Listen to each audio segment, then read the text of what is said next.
I think Al Pacino can start our discussion this evening. This production would have been impossible without his presence. And I think everyone would like to know how in the beginning he happened to decide to play King Richard III when he could be off in Italy or in Hollywood or one of those lovely sunny places playing something by a swimming pool. Al, Well, first, how'd you happen to do it? I'm allergic to the sun.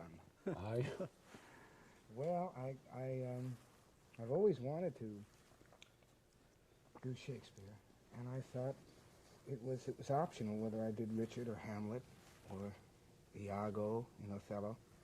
And talking to David, we discussed it, and I thought, well, let's go ahead and do Richard. Had you seen it done? Had you ever seen Never. anybody do it? You never saw anybody do it? I did the first half hour of it at the Actors Studio 3 or 4 years ago. With whom? Was that on your own? Were On you, my own. You worked I it out just yourself? worked it No out director? myself. No. The best way to do it. What was your concept, David, when he said he would do it? You said Al Pacino in anything, and then from there on. What about the idea of the concept of doing it with an actor who hadn't done Shakespeare?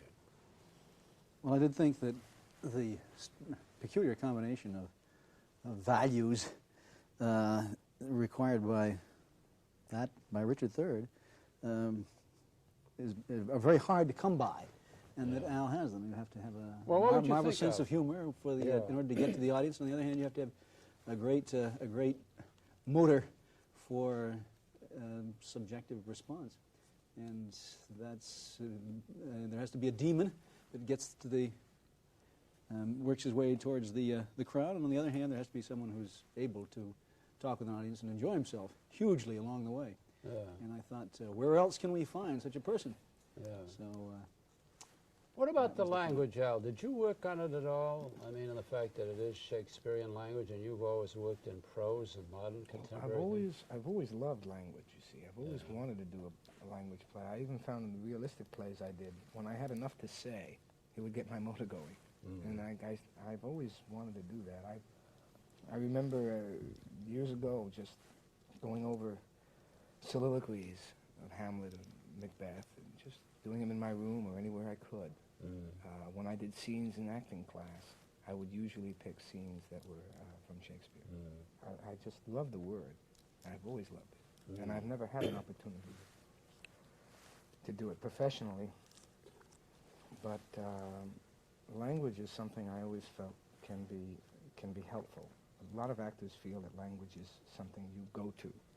I feel language serves you as an actor, and it can be very helpful. Are there passages in this that give you, that turn you on, stir you? What, for example? The opening soliloquy, the various soliloquies in the play. After Queen Anne, sure. You'll find that any time I have more than a paragraph to say, I get, whether it's right or wrong, it just sort of moves in on me, because I find, interestingly enough, how little we use words today, especially on my day off when I go into New York. Or I meet people. The mouths are very lazy. We don't talk. And this opportunity to talk and say these things, I think is just great.